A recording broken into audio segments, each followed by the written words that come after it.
Good evening. I want to welcome you here tonight.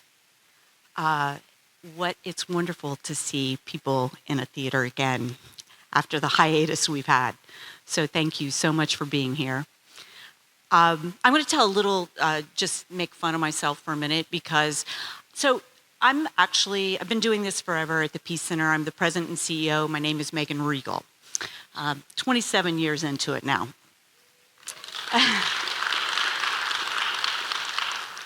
The reality is I'm terrified of public speaking. So I have this process, and my process is I write a script, and then I memorize the script and wing it a little bit, but I'm really pretty good at memorizing that script. Well, I got a COVID dog, and my COVID dog, when I was home today practicing my script, he started barking at me, and he barked at me and barked at me. Long story short, I could not memorize the script. So I'm winging it tonight. Anyway, thank you so much for being here. I cannot tell you how excited I am to be introducing our bold friends. And actually, they helped me breathe a little bit right before I walked out because I just got 11 hugs. So anyway, this group of men will blow you away. They are so smart and so passionate about what they do. And they're going to talk to you a little bit about how they came together, how their friendships have grown. But they came together with common needs. Their needs were to connect, to be understood and supported and valued. But as educators, they had this common goal of leading our young people to become their best selves. And when I tell you they are passionate about that, they are. So it is about leadership. It's about teaching our children to believe that they can set the bar for themselves and do whatever they want to do. And these men back here are examples of people who did just that. So I will tell you, I'm just so thrilled that the Peace Center is a bold ally and that we are able to offer this beautiful platform so that their voices can be heard. And this is the beginning of our journey with Bold. And I hope that throughout the year, you'll come and hear additional speakers and conversations, because what we really want are community conversations. We want to hear from you. We are a we. And I honestly believe that the more we take the time to see the world through the lenses of others, the stronger we become as a community and as humans. So that's really what this is about. And I know Megan Barb from United Way is in the audience. Megan and I started talking about this a long time ago and about what would it be like if we could engage our community in conversation. And so anyway, this is the beginning. So I hope you'll will ask questions at the end. And I just want to take a minute to say thank you again for going on this journey with us. It's the beginning of the journey. And now I get to introduce a new friend and the Peace Center's new Director of Community Engagement, George Davis III.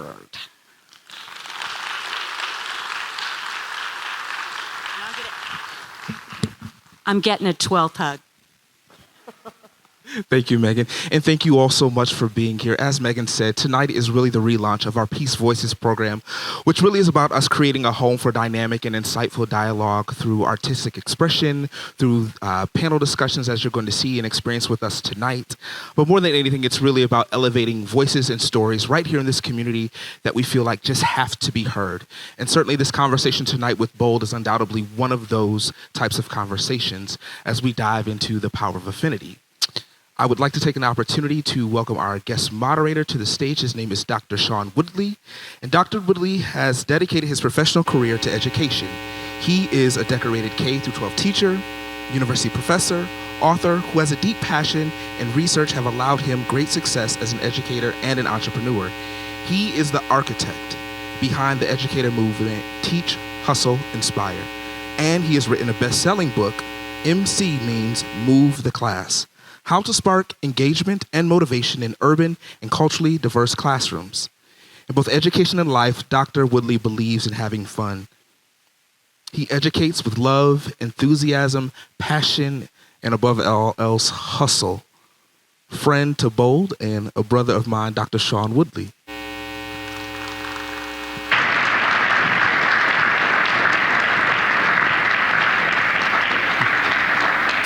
And now Bold.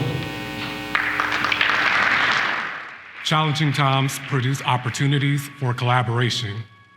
In the midst of a global pandemic, political uprising, and civil unrest, the responsibility to lead well is a weight we all share. Our experience connects us, our faith sustains us, our purpose defines us, and our mission propels us.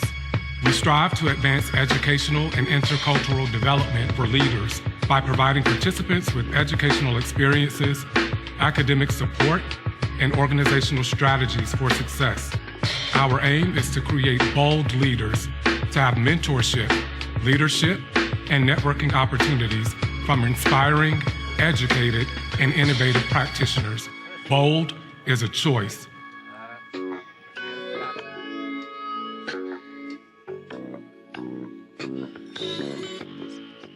Please help me welcome your Bold Leadership Consultants. Bring 'em out, bring 'em out, bring 'em out, bring 'em out. It's hard to yell when the barrel's in your mouth. Come on. Bring 'em out, bring 'em out. Hey. Bring 'em out, bring 'em out. Yeah. Bring 'em out, bring 'em out. Hey. Bring 'em out, bring 'em out. VIP coming live from the VIP. Heard the nightlife, lost life without me. Both feds in the state wanna see by me. The whole city got pissed, heard he got 3. That other rapper got a hit, but shouted he not me. Who set the city on fire soon as he got free? The king back now. Raws don't even know how to act now. Hit the club, strippers getting naked before I sat down. Still ballin', money stacked tall the shack now. Still pushing buttons. What an entrance, right? Yeah, it's like Arsenio. Yeah, that's it. Yeah. Ooh, ooh, ooh. I don't know if y'all outside when Arsenio Hall was on, but that's what that felt like. Well, wonderful. Thank you all again for joining us tonight. We want to give the bold gentleman an opportunity to introduce himself. So we'll start here to my left in the back row. Hi, my name is Carlos Grant. I am daddy to Cameron and Caden, and in my spare time, I'm the proud principal of Wade Hampton High School, where we lead like generals. Good evening, everyone. I'm Corey Collington. I'm the principal at Berea Middle School in Greenville County Schools. Father of Carrington and Kylie, and my wife Daniela, who I think is in the front row. Hey guys, my name is Edward Anderson. I am former principal and executive director of On Track Greenville at the United Way of Greenville County, where we keep kids on track to graduate from high school. And my wife Cassie is here tonight, who's a special education teacher. And I am the proud father of Ellison and Micah. Awesome. My name is Damon Claus, and I am the proud principal of Montague Elementary School, where every student counts and every moment matters. I am so delighted to be here with these bold brothers, and we are excited to share our story with you all this evening. My name is Pharrell Thomas. I'm the principal of the Waterloo Elementary School in Lawrence, South Carolina, in Lawrence School District 55. I'm the husband of 1 and the father of 4. My wife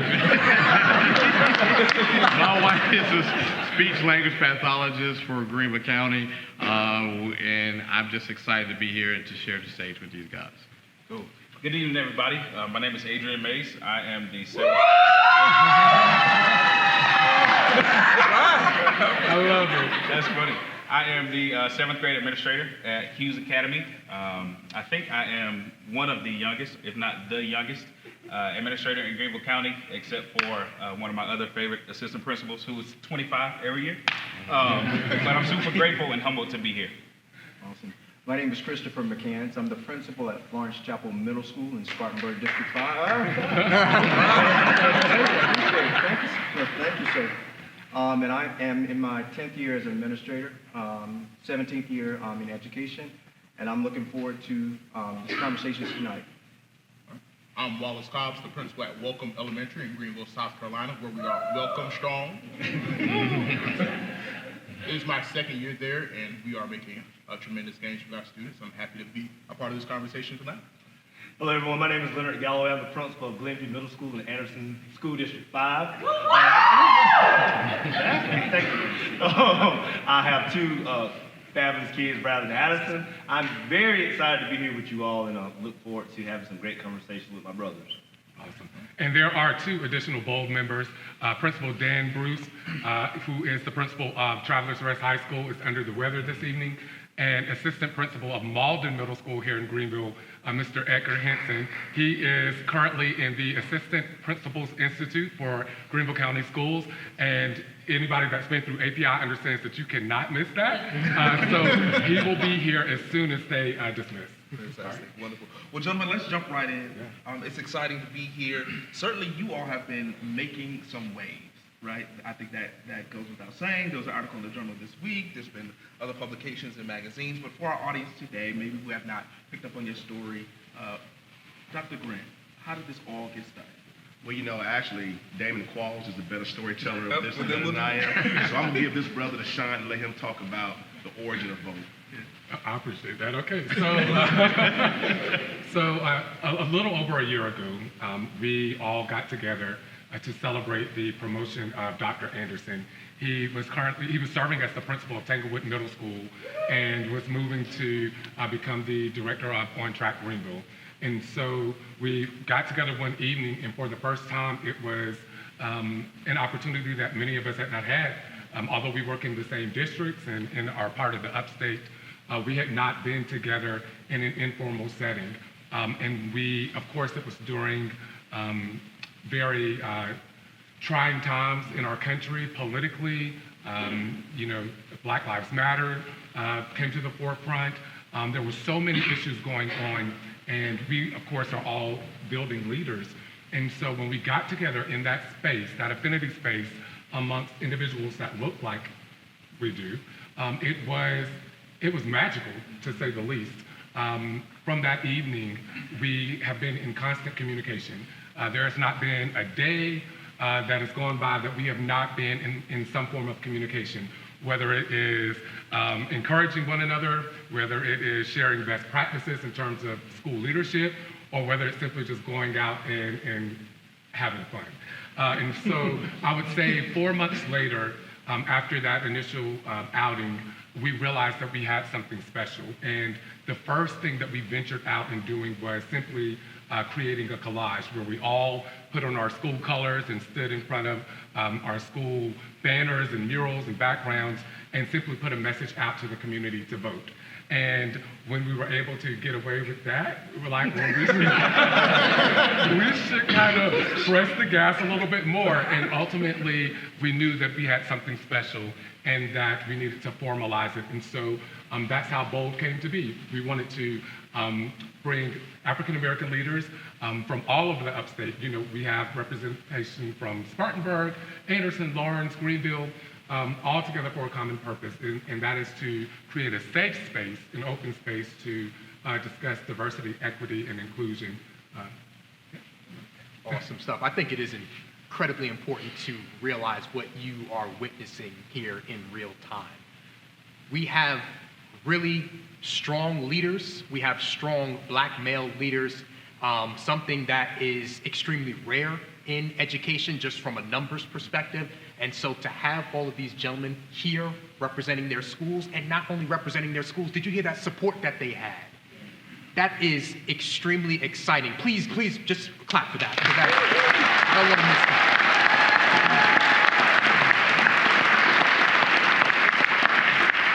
So what I want to get into is with our experiences in education. We all got into this. We have our individual stories. I'll start with you, Chris. What influenced you to get into education? Yeah, well, education is actually a second career choice for me. When I graduated college, I went into retail sales management. I was doing very, very well there. Had a very lucrative income, and I taught a character and abstinence program along the way. And I realized the need for people who looked like me to be in the schools. And I've always wanted to be in education. I started college as a music education major and decided to back out of that because I wanted to graduate in 4 years. So I just decided to change my major went into communications, was going to go into television reporting, and decided, at last minute after doing my internship, that is not what I wanted to do. But I just saw the need for people who looked like me in the schools, and one of the most important things I think I can do is to be that role model, be that example for other young boys who look like me, who say, came from a single-parent home, to let you know there's no limit to what you can do. Yes, I think that's amazing, and I have a similar story because I studied education in school as well, and then when I got out, I kind of went into the quote-unquote corporate world just for a few minutes to kind of dip my toe in to see what it might be like to have a corporate card, and I had one. And ran up the credit card, and that was a whole big story. But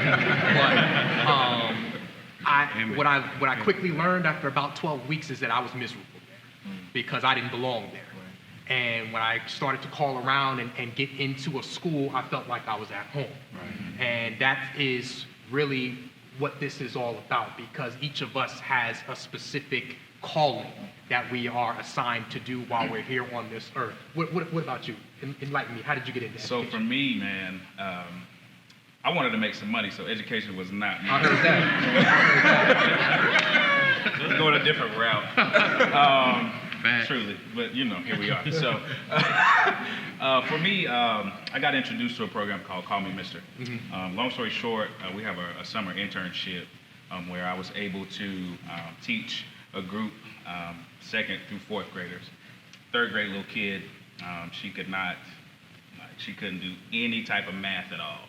And it kind of dawned on me, man, like, who allowed her to get to this point?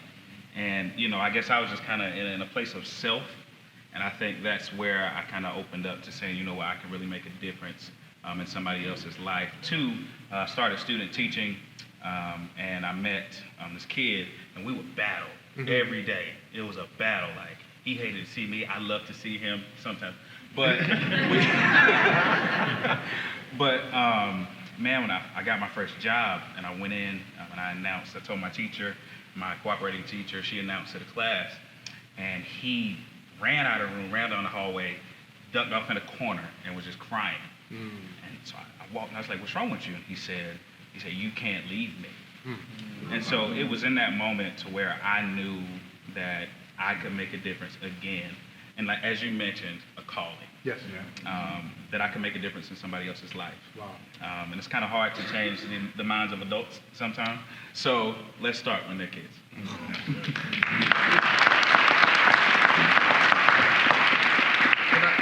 That's a good point. That's huge too, right? Because at the end of the day, students just want to know that you're going to come back, right? That you're going to be there the next day. Yeah. So thinking about that, currently only 2% of the workforce is representative of Black men, right, in education.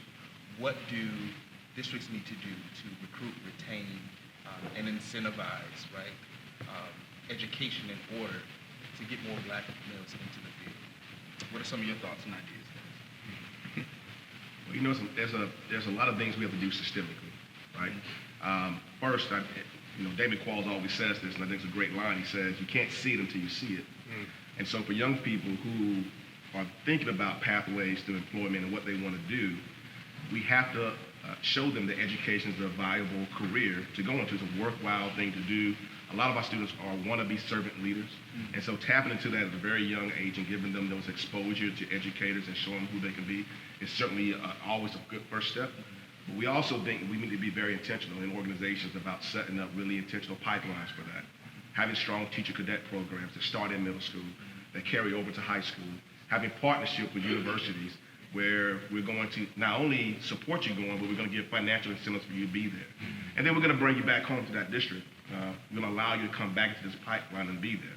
And then the final part of it is retaining them. What's the support that looks like after we recruited you to go into this career? That retention piece is so very key, which is overwhelmingly support to stay in this into this particular field. I would say that it's on both ends, right? So it's important that young students or young kids see adults that look like them doing the things that they could potentially be doing. But also, on the front end, we know there are a lot of disparities that exist. And so you talked about systemic challenges, right? So when we look at Black men in general in this country, and bold conversation, right? We know that black men are a lot of times the most incarcerated in Greenville County, right? We know that in terms of third grade reading and math, as well as graduation rates, black men or black boys often fall short of every other demographic. So there's got to be some systemic changes and shifts as well, because that experience that they have in school will dictate what they become later. Not only in terms of their achievement, but who they aspire to be. So if I am academically behind, if I'm not held to high expectations, then, and I see my teachers or I see those in education not quite doing the things that are responsive to my needs, then why would I want to do that? So we got to create a better experience for black boys if we want more black boys to be in the profession. Anybody want to add to that? Because you bring up an idea, I think, around cultural responsiveness, right? So unpack that a little bit more. Well, I was just going to say, just for EJ, it's just my experience is, of course, I've been black all my life. All you know how to be. 50 years on Monday. Okay. So, however, I teach in a rural setting where my school does not look like that, and I still think that I am still effective in my role to what I do, because it's amazing. It's like I'm a rock star at my school, right? I go to the cafeteria, I can't go into classrooms. Kids, they are at my feet, at my legs, and I love you, Mr. Thomas, I love you. And for them to see that there's nothing scary about a black man, right? Okay, and to understand that I have that same love and compassion that for you, and I want you to exceed and excel. And so I try to bring an experience to my kids.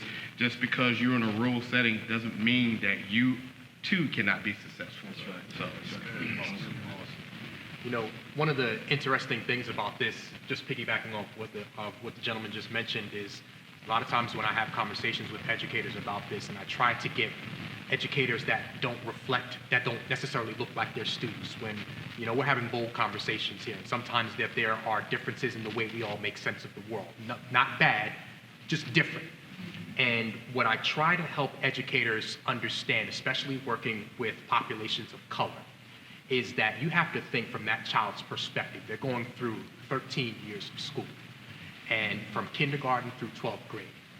And for many students of color, many black students, they can't really definitively say when they get to become adults that I've had a successful series of school years. You might have 1 year here, 1 year there, but for many children of color,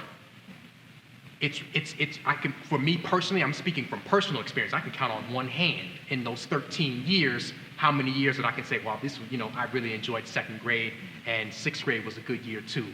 Those other years, I don't feel like I'm valued, I don't feel like I'm heard, and when we see problems, behavior problems with students, a lot of these issues, they're symptoms. Apathy, behavior issues, disconnection, low morale. These are symptoms of more systemic and underlying causes. So I think what the gentleman mentioned here was really fantastic. Follow-up question to that. So with us understanding the significance of needing more black males in education, what do you think are some of the misconceptions about being an educator, and how can we address those? What do you think? I think one of the misconceptions of being an educator, especially a black male educator, is that we're there for discipline. I mean, that was the perception that I had, that, you know, I could get those boys in line, that you're the black boy whisperer. But we're there for all students. You can help all students learn. So I think that's one of the things that, you know, you get pigeonholed, and one of the things that holds black men back from entering the profession. I know some of the other difficulties you hear about, you know, the pay or the student behavior, but I think to get more people into it, we definitely have to focus on the relationships and the good things, because I think there's positive and negative with everything. Yeah. But if your heart's in the right place, you'll see the right things.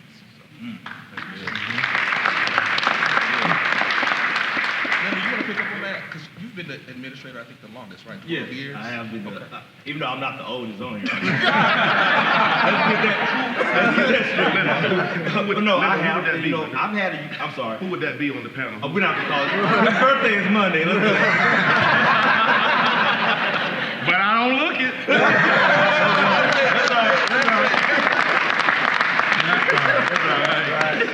But I had the unique opportunity, and going back to just picking up, I've served under a couple of the superintendents, and I've had individual who felt like my role as a principal was best in the Title I school.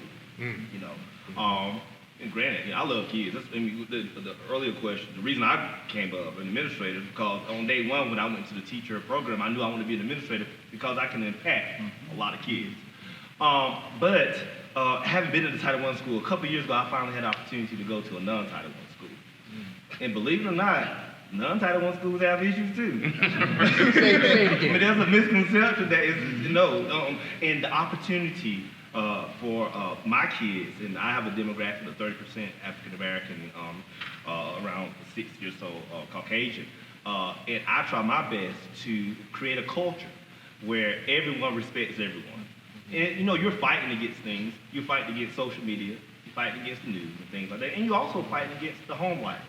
But once they come to that school, my goal or my job is to make sure that everyone is respected. They see me, and as a leader, as a principal, there's a lot of power in that. And what I mean by that is that I can put the right people on the bus and make bus stops to allow folks to get off the bus.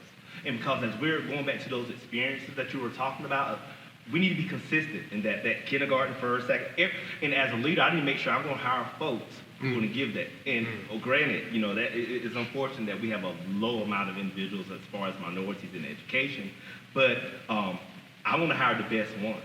And my goal is to make sure that everyone that's teaching my kids is going to treat them like they should be treated. They're going to treat them with respect. And they're going to grow up to be, everybody has that mission statement of contributing citizens. That we want them to do that, but we want them to be respectful and really ignore a lot of things that they see in the world that is really not true.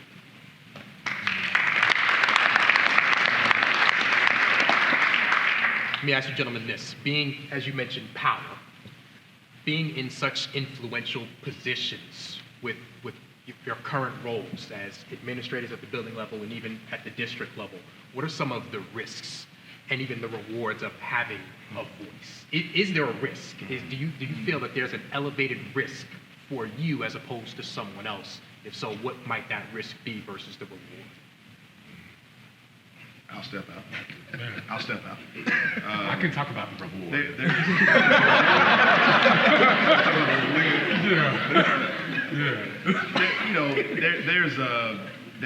There's certainly a lot of risk and reward in being in a position of this nature. People hang on to your word. You're the leader, and your words matter. Your actions matter. So for me, and I know for a lot of these brothers up here, the risk is that you got to make sure that what you say matters and it counts, and there's the right things to do. The pressure with that is that in this space, at least in a space where you're the minority, right? You don't often feel like you have the pleasure to make a mistake. You don't get many of those options, right? So there's a lot of reading the email 10 times before it goes out, right? There's a lot of, hey, how do I look today? Does this represent the image of what I'm trying to portray?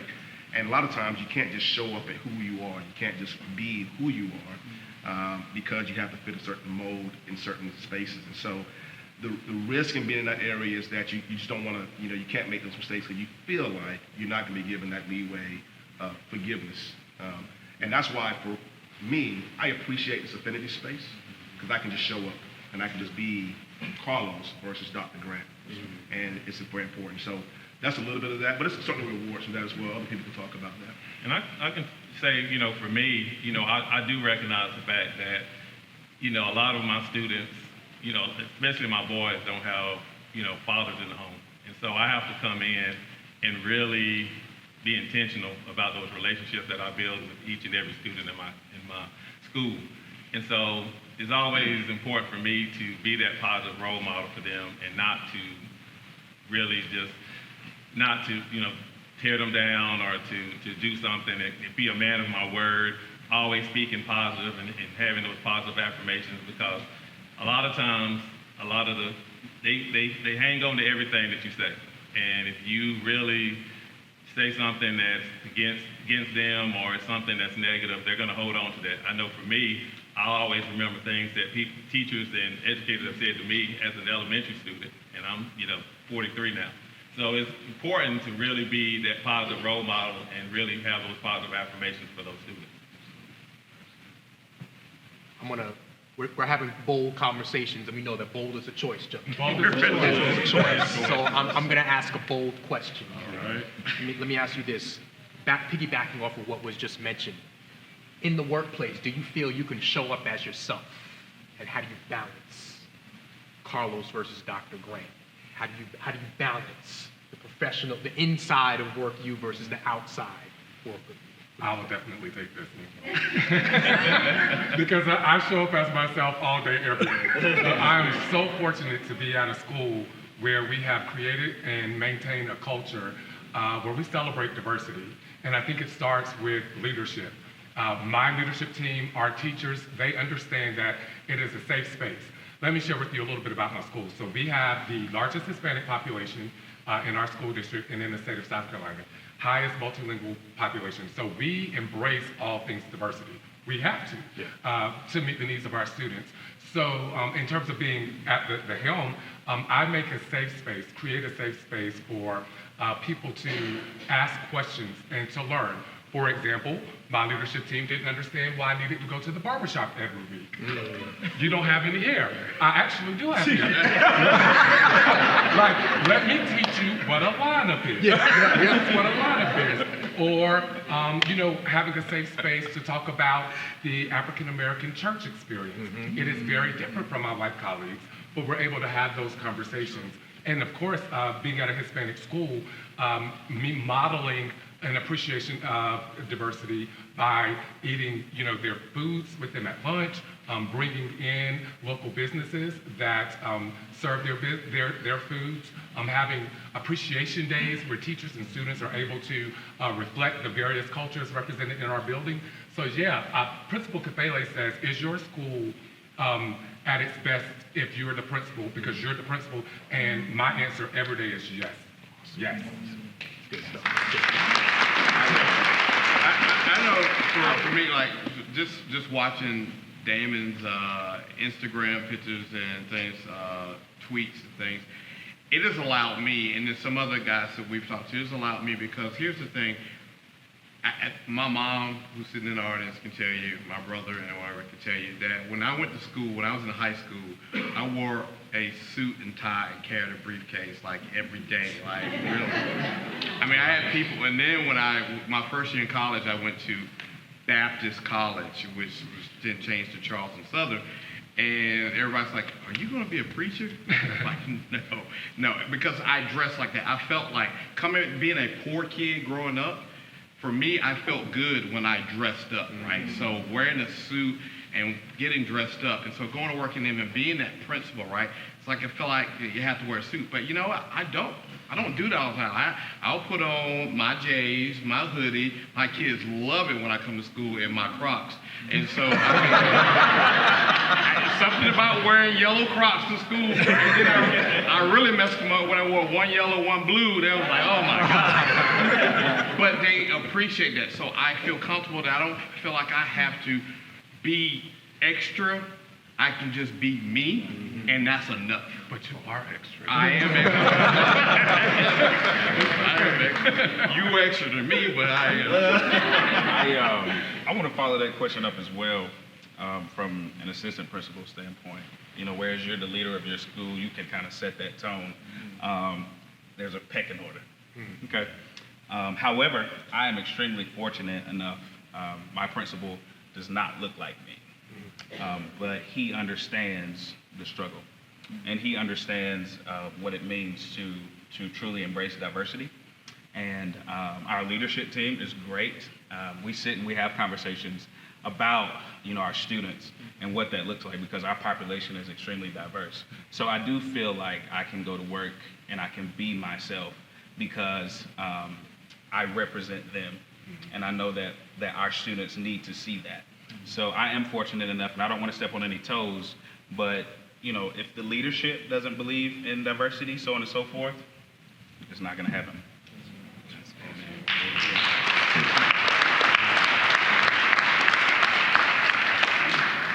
I think that's real important too, especially about that lineup. That lineup, you can't miss that lineup. I'm trying to tell you that lineup is important. If I'm not here, might be at the barbershop. But no, thank you, gentlemen, for that insight into just kind of balancing inside versus outside of the profession. I want to shift the narrative a little bit now. We are still in the midst of some very trying times with what is happening just across the world. And it has affected many of us in many different ways. So my question to you gentlemen is this. We all hear self-care, but how do you take care of yourself? Is the lineup self-care? What does self-care look like for you all as leaders? We've had some very intense conversations.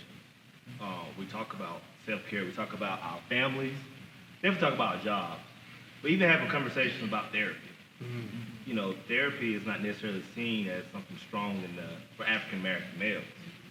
But able to, and of course we're giving ourselves therapy, talk to each other, but nobody was up here certified. So,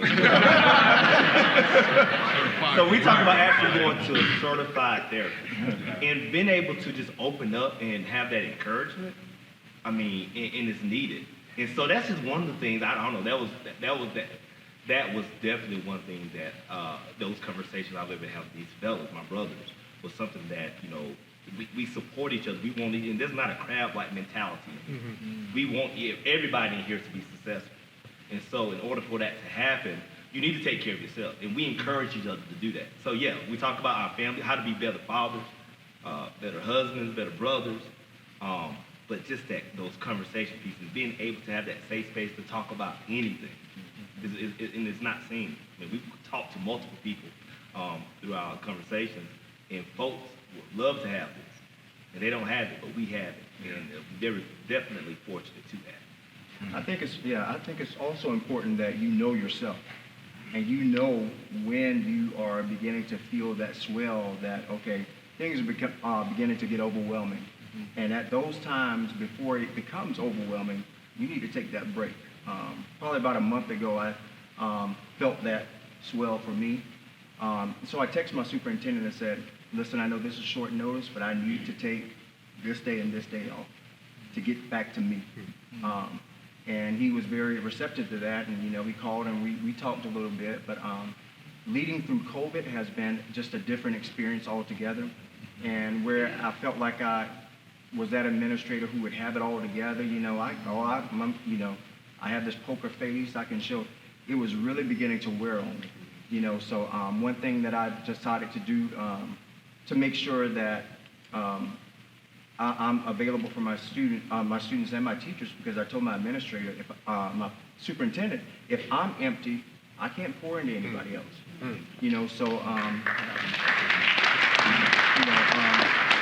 And so I said, I need to take these days off so I can get back to me. And I tell you what, it was what I needed to do, and I didn't feel guilty about it. Yeah, and I would just say I'm thankful for this group, for this affinity space, because one thing I've learned is vulnerability is strength. These are some strong brothers that I'm with. And being a principal, being an administrator can be very isolated, just very isolated. And having that comfort to be able to bounce ideas off of or saying I'm having a bad day. And I have that encouragement to say it's okay to take a break. It's been invaluable to me. So I think these brothers, we talk about our group text, our bold chat.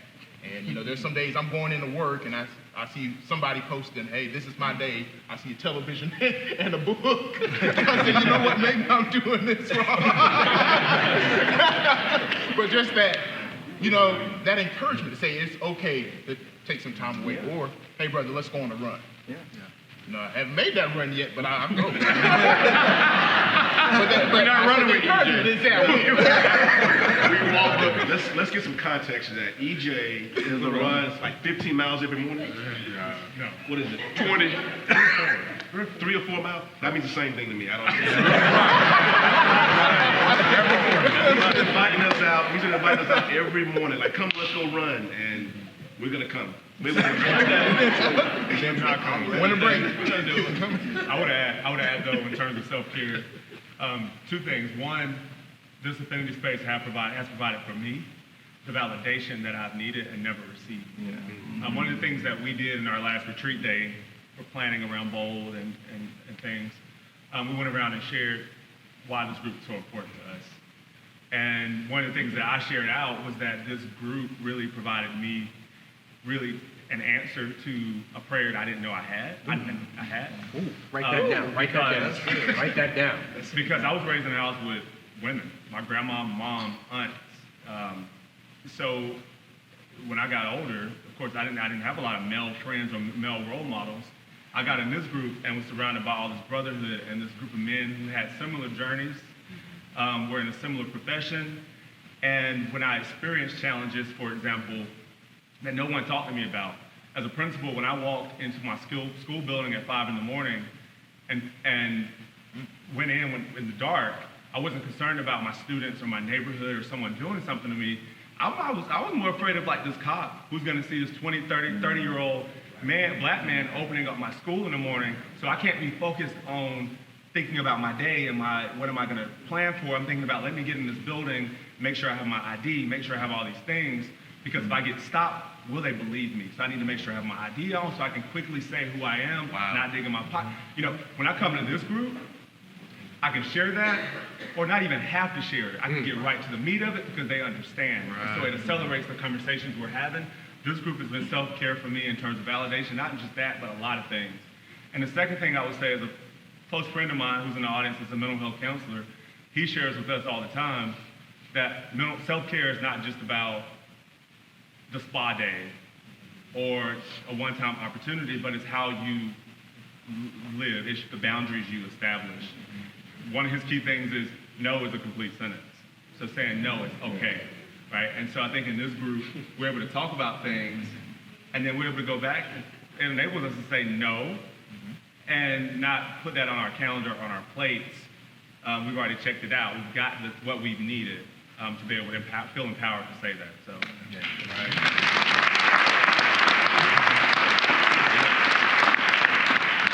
I think as an outsider looking in on you all's experience, I can say that I bore witness to that. And I think also the beauty of this space is that you all have been so gracious to lend it and to open it to other people. I guess I'm a beneficiary of that in some degree. But tonight, and for you all, your presence allowed it or made it appear safe for me to come here to South Carolina. I'm not from here, I'm from Michigan. Be that as it may, let's talk a little bit about the presence of Dr. Woodley here. And specifically because you all have invited, I think, other voices into your space through other bold conversations that you've had online throughout the pandemic. And so what I'm curious to know is why Dr. Woodley? What has he meant to you all? And what has he imparted into you in terms of helping you all fill your cup to be able to do the work that you do? You didn't know I was going to say that. I didn't. So we've been very fortunate to reach out to the best of the best across the country in terms of African American male leadership and education. And in terms of a national or international platform, Dr. Woodley operates in excellence. And I'm comfortable saying that, even though he is an alpha, I'm comfortable saying that he has a unique ability to engage any audience, whether it be a rural community, the inner city. He has a unique ability to engage the audience and come around a mission and a purpose, and that's what he's done for Bold. We've been fortunate, as I mentioned, to speak with the best of the best across the country, but the connection that we immediately had with him, his ability to brand, teach, hustle, and inspire is absolutely amazing. I was floored by that, and so we knew that he would be someone that we could learn and grow with in this new space that we're taking on. Hey, and Damon, to add on to what you're saying, guys, sorry I'm late. I just came APS, but I'm here. But they already know. We explained.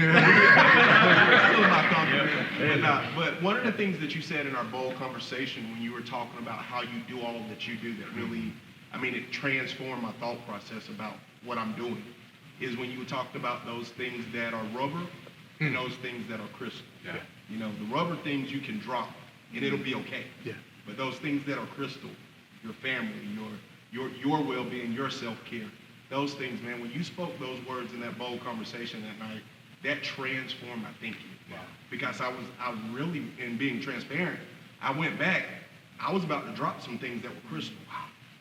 And you stopped me from dropping those. Thank you.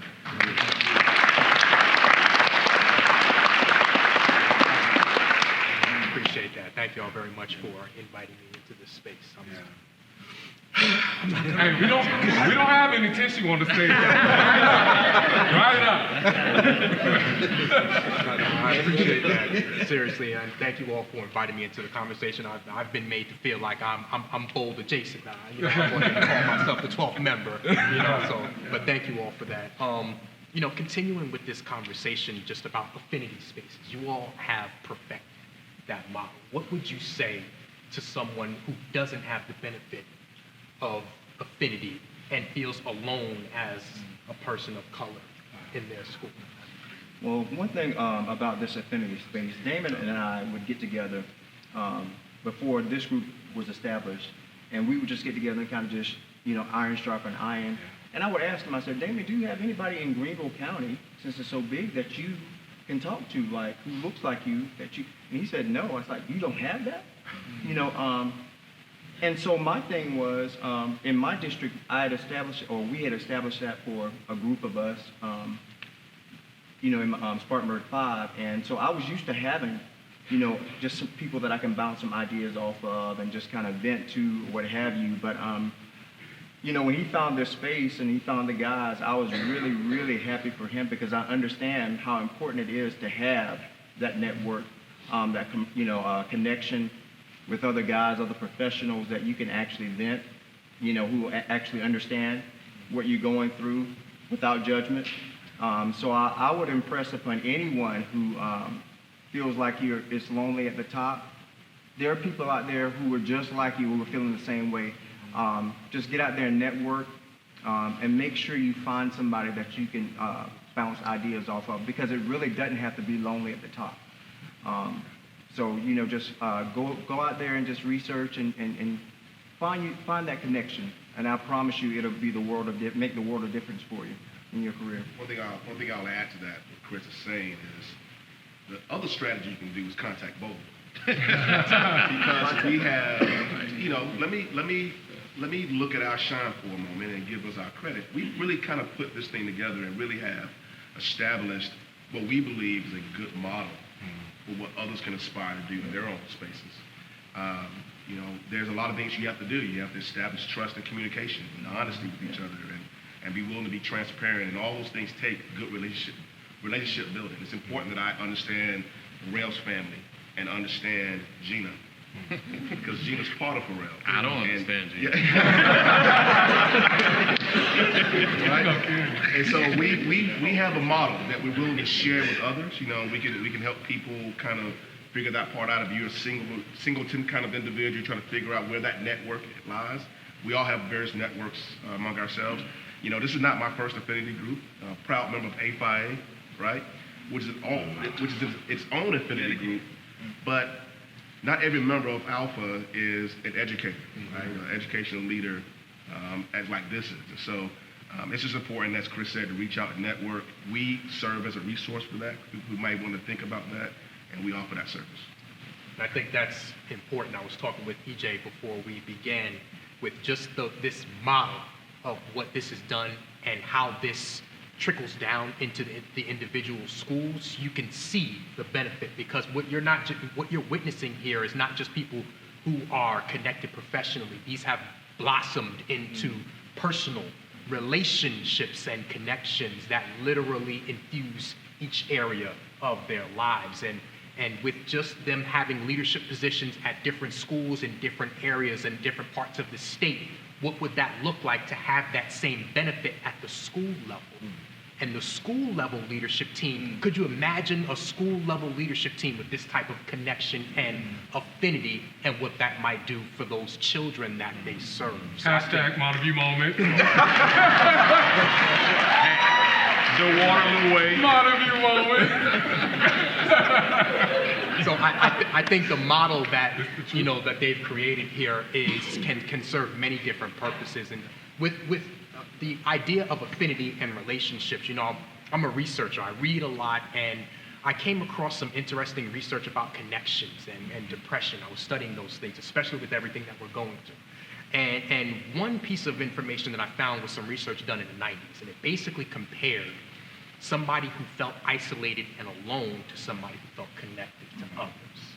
And the research, and I'm surmising here, but essentially those brainwave machines that you might hook somebody up to and they have the patches and it comes to a monitor. You can have person A on one side of that machine and person B on the opposite side of that machine. Both hooked up to the same machine, measuring brainwave responses. You have person A that feels alone and isolated.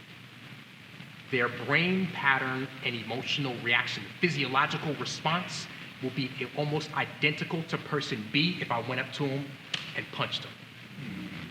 So what that is saying is somebody who feels disconnected and alone, the physiological response is almost identical to someone who's being physically assaulted. Wow.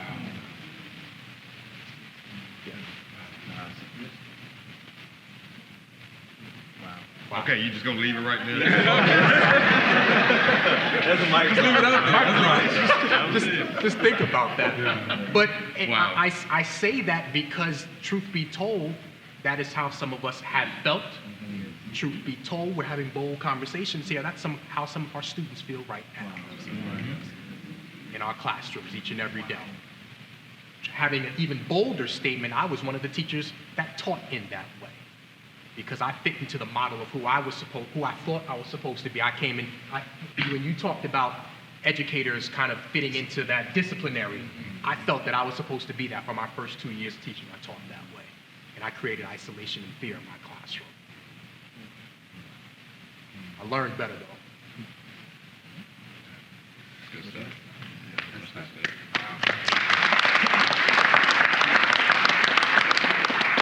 Gentlemen, state in your video, our experience connects us, our faith sustains us, our purpose defines us, and our mission compels us. Which is the most important part of this statement? Oh, wow.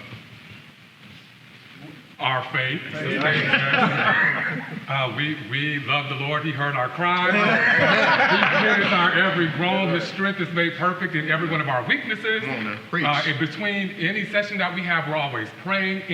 Any conversation that we have, any event, we always begin with prayer.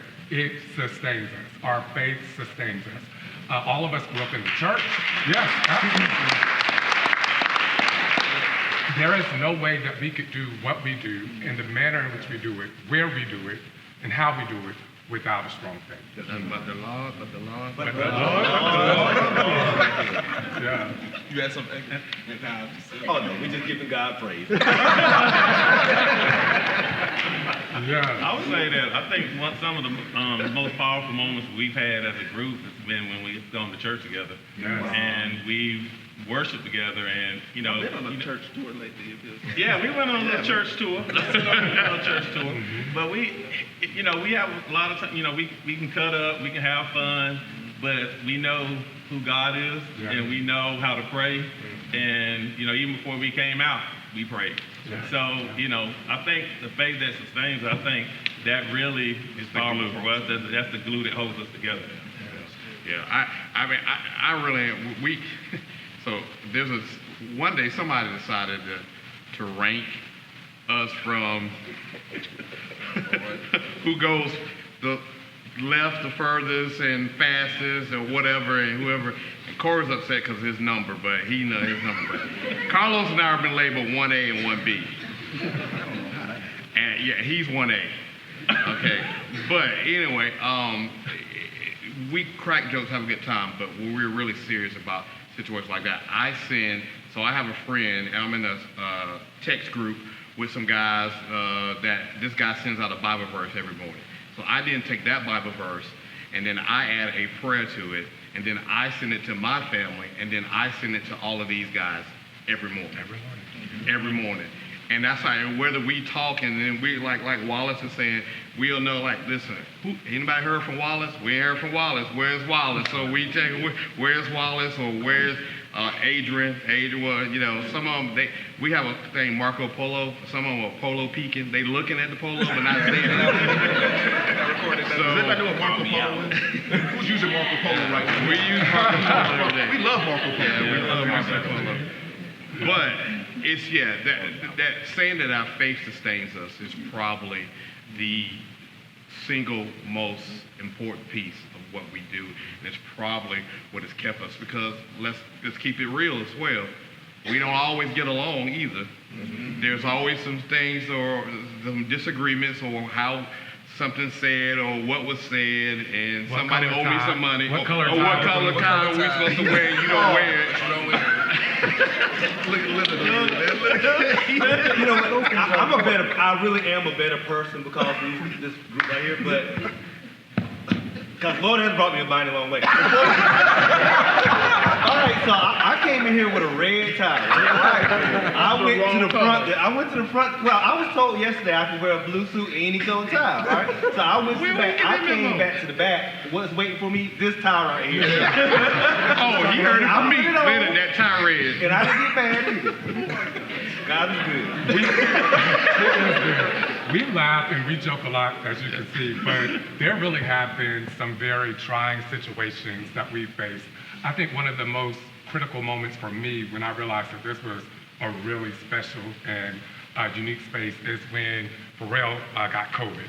And it was really bad. And he said from his hospital bed that Marco Polo. The text messages and the videos were literally keeping him going. Like, that's huge. That's huge. And so that's when I realized, this is so much bigger than us individually, and that we had something really, really special. And I'll give credence for a second to the other couple things that you mentioned. Purpose and intentionality are critical. Mm-hmm. So we are intentional about the relationship piece. We don't leave it up to chance. We plan in our model of affinity that we would spend time doing events together. We would spend time with each other's family. And so we hold each other accountable for doing those things when we've gone too long without. We went camping a couple weeks ago. We went camping a couple weeks ago. I made it. I survived. Why that's a big deal? We went to the Carolina Country. We do activities intentionally. Where did you go again? Yeah. Was that last place you went? Yeah. The Carolina Clemson game? Oh, yeah. That was Where did it go? We're not talking about that. We're not talking about that. They used to go to the Carolina Clemson game. They're no longer invited in my house. We watched the Super Bowl, we watched the Georgia game, and I was done. Wallace have to watch the game. Because the fact remains that in terms of our purpose, we established a purpose in the beginning. There's 2% of black male educators in this profession. It's important for students that look like us and students that don't like us to see black men in professional positions doing positive things. So we wanted to be the change in the community that we wanted others to be. We became it. We set intentionality around research that shows that an elementary student, a black elementary student that has at least one black teacher who has a 39% chance more likelihood of going to college and graduating from high school, 39% more. And then we looked at what efforts were being done globally, locally, regionally, and we were like, there's got to be more, because we're still, if the number's still at 2% over 20 years, then, how are we know that this creates that, but we're not doing enough of this, right? Yeah. And so we always say, like, we're too important to fail individually or collectively. And so we keep that at the end. We argue, we have disagreements, but we got to keep moving because we have a goal at the end. So,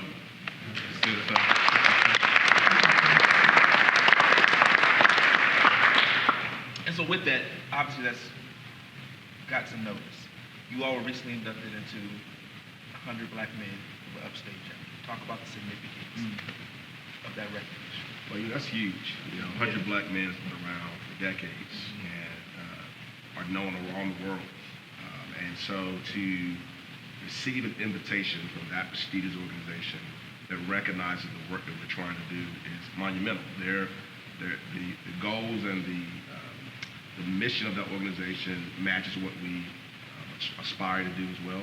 And I think more than anything else, it's a validation that you're on the right track. You have the opportunity for us is that we get to be around an even more spread and more diverse affinity group of men who are doing great work, great leaders in this community in the Upstate who know way more than we ever can know, and we get to learn from that group and the sky's the limit from that part. So it was a shock, I know, for me, and it was like, wow, that was a great tap on the shoulder that I think we all really appreciated. I didn't go to the induction, Dr. Thomas. I was at my school that day. We had my superintendent did. I didn't go. Awesome stuff. In your roles, obviously you have leadership and you're seen. What do you say to that young boy, even that young little girl that says, I want to be like you? I want to be a leader. What do you say to that young student that sees themselves in your position in the future? Someone who can. Yeah. They can be like us. That someone cares about them and that they have the ability. One of the reasons why I went into education, I say I teach because I am. I tell them that it's not some lofty goal. Like, I was not a good student. I say I started off in the principal's office and I ended up in the principal's office.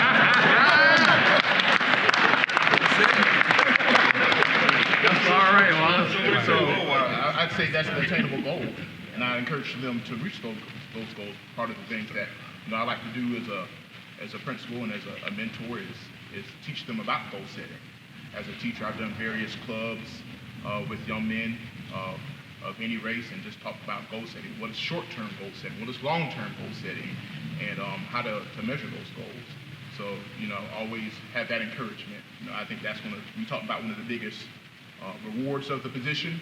It's just when it's encouraged to students and saying that, and seeing that growth. I think, what I would say to a kid who wants to be like us or like myself is you can do it. You can be like me, but don't stop at being like me. Be better than me. Take every experience that I'll share with you. Take all of I have a mentor who always calls it the stupid tax. I paid the stupid tax for you. I've already paid it. So when I share my experiences with you, you don't have to repay the same thing that I paid. So that enables them to go further than I ever could. So be like me, but go further. Go be better. And instead of just bringing one with you, go get somebody else and bring them with you. And it's important to always be on, stay on the level with the kids. Because a lot of times they'll see you and they'll see you with the suit, the tie, and they only see you as the principal.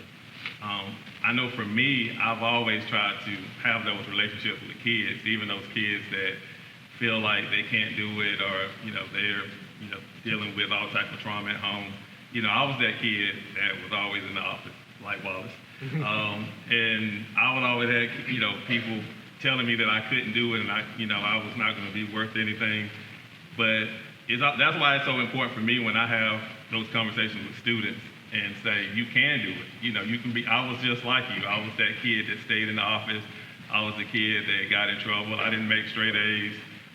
But, look at me now. Look where I'm at now. You can do the same thing too.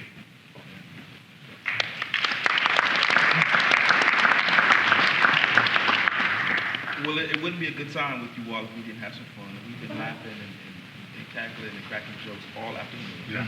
But we want to go a little bit further, so let's have a little bit more fun. You want to grab these, David? Next to you, and then next to you. So, in your binder, you will find headshots of each of you. At Damon's request. And you will need to do some consensus building Dr. Woodley and I will ask a number of questions of you all, and you need to identify the other the bold brother that best exhibits the answer to the question. Wow. So this is something that you can take back to your classroom, your leadership team, your company. It builds community. We've been talking about ourselves as individuals all night.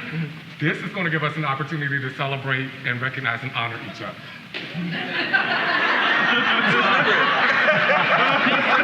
To a degree. It should. All right, first question. All right. Who's most likely to be late for a function or a meeting? Somebody's family's in the audience giving them all on blast. Oh, yeah. 5, 4, 3, 2. Let's see who we got. Oh, you wrong.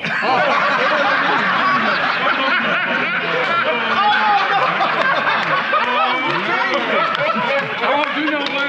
I'm just letting it know. What time you got here tonight? For real, it's you because I was teaching. I was working. I do drive I was here at 3 o'clock. It's Leonard. I live in Anderson too. And I do too. Who is the life of the party? Ooh. It's the situation. Describe the party. It's environmental, right? Most consistent. I think you. Yeah. Ready? 5, 4, 3, 2. It's 1A and 1B. It's 1A and 1B. I got the polos to prove this one. See, that's why I don't get on post. He does not. Who's most likely to be asleep before the party starts? Oh.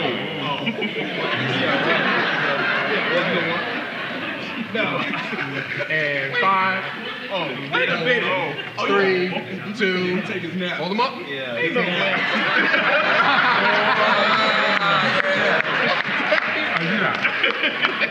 Naps are important. Yes. Can we tell a story about that real quick? No, Yeah, no go story. ahead. No, tell the story. Tell the nap story. It's a good story. Tell it. Go ahead. So we're all principals, right? And we might send a text at like at 3:30, get ready for dismissal. You know, are we gonna go get dinner or something like that?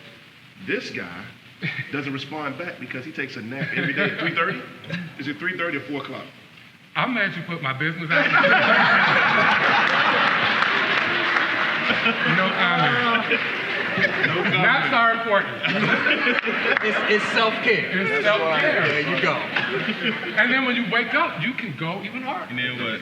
About 20 text messages later. Yeah, there you go. So, Like. funny you would say that text messages. So, in text messaging, who is the king of gifts and memes?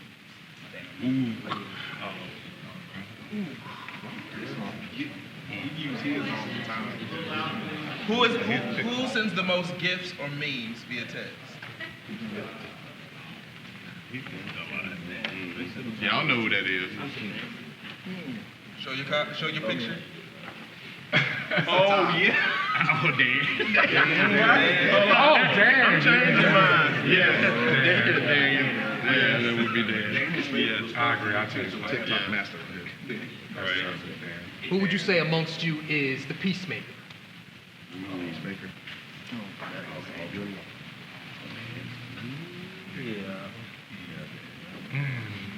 Hold them up. 3, 2, 1, and up. Dan or Adrian. Okay. All right. Yeah. Blessed are the peacemakers. But he can be devilish. The loyalists. The loyalists. Not who's the most loyal, but who is the most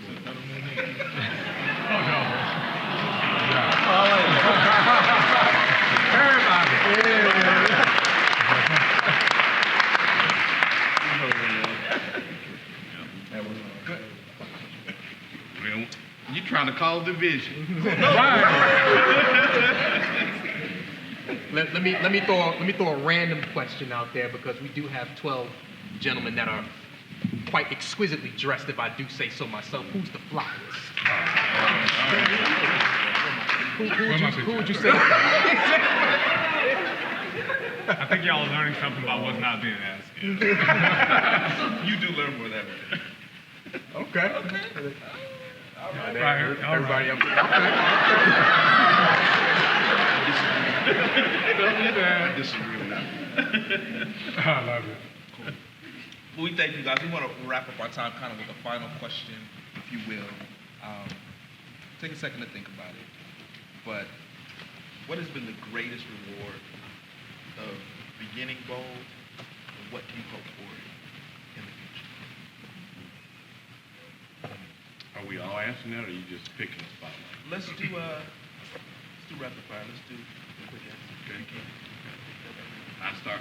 For me, it has been the most beneficial thing for me as a early career principal. I've been administrator for 6 years, but without this group last year, I didn't make it. Without this group this year, I still don't make it.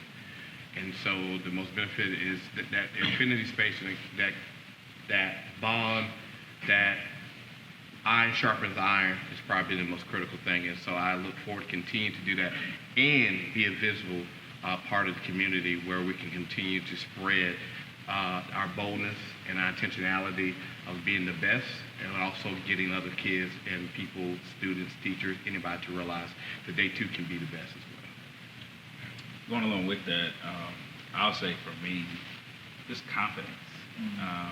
We talked about it's hard to be something that you haven't seen. And so to see this every day and to talk every day, it has given me amazing confidence and the ability to lead my teachers and my students and work with our leadership team and feel like I have a voice and I have something to say and it matters. So the confidence and the brotherhood of this is extremely important to me. I would say that to echo the same things, but I think even to another level is it's exciting to know what the future is going to hold with what us and what we're trying to do.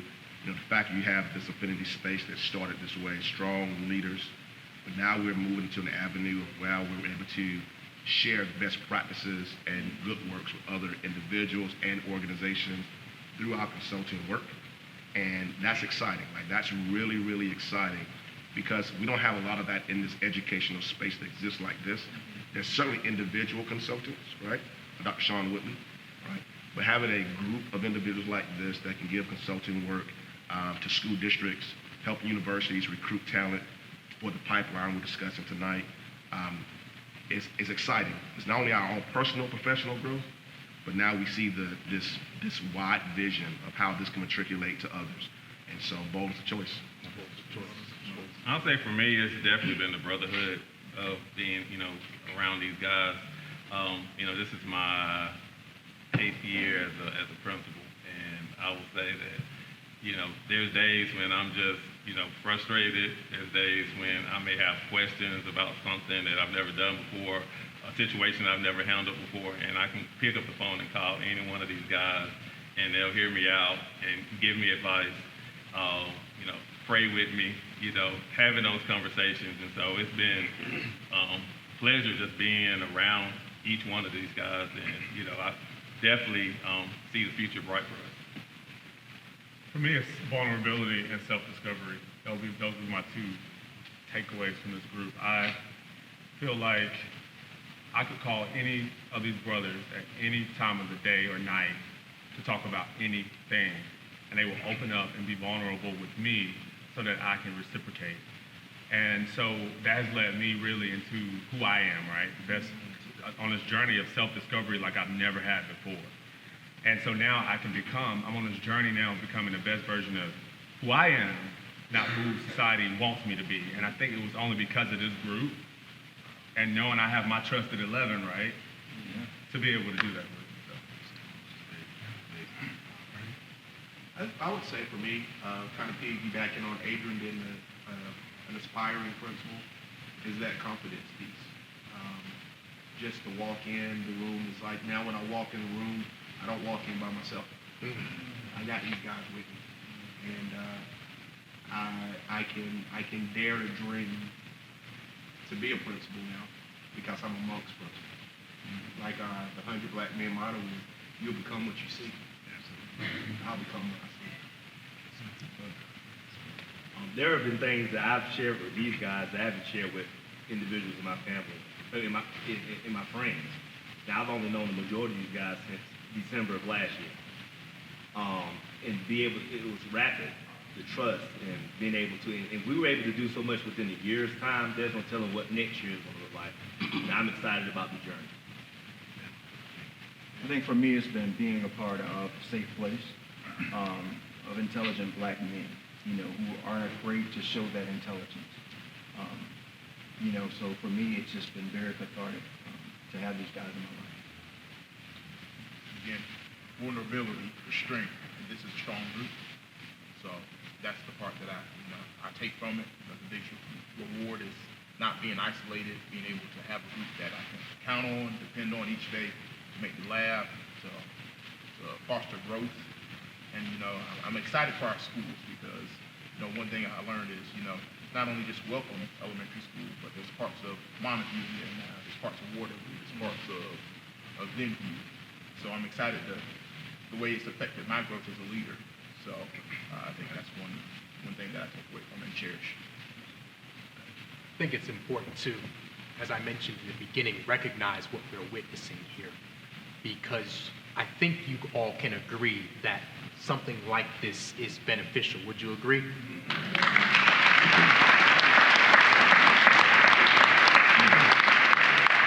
And I think what's also important to really not just see, but understand is that when you have the power of affinity and how it can affect so many others that you are in touch with and that you are and connected with both personally and professionally. And the good thing about this is that these gentlemen have created a model for that. Because a lot of times, and I'm bold as a choice, right? And I'm just gonna say it. A lot of times when we're in our individual schools and we've heard, we're a family, we try to, but it doesn't feel that way.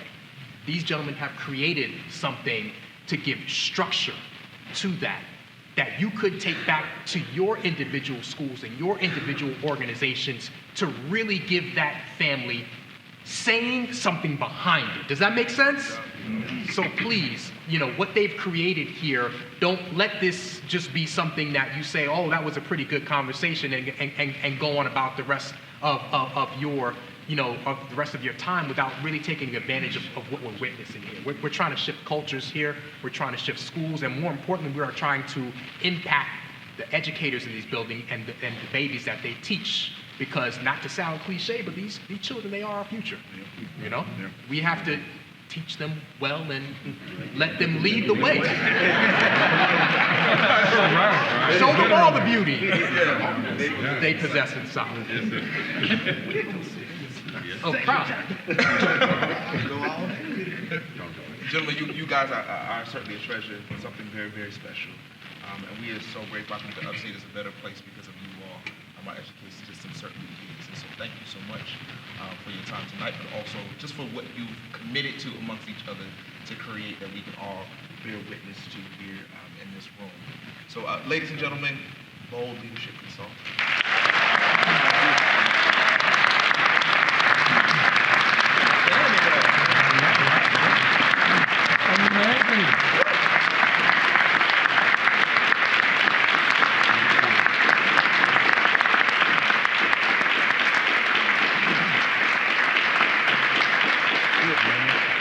Dr. Sean Woodley, thank you so much for being here. We greatly appreciate your presence in the building. Please keep yourselves attuned to our website, peacecenter.org, for our continued series of Peace Voices with Bold in the coming months.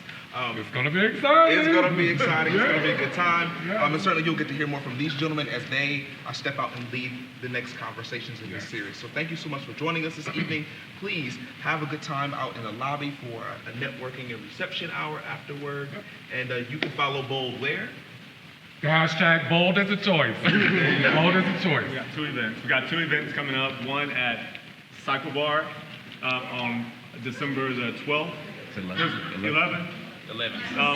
From 12:30. 12:30. 12:30 to 1:30. to 1:30. And then we have another event at Soul Yoga on December 17th. Jen, I hear you up there. From 7 to 8 p.m. And both of those, the donations from those events will go towards our community outreach fund. We've already supported one family for Christmas. We're looking to support more in the coming months, coming weeks. And then in the spring, we're looking at scholarship opportunities and other things to uplift students in the community. So I wanted to make sure I put that up. Yeah. And one more thing, can we give it up for the Peace Center production team? Yes.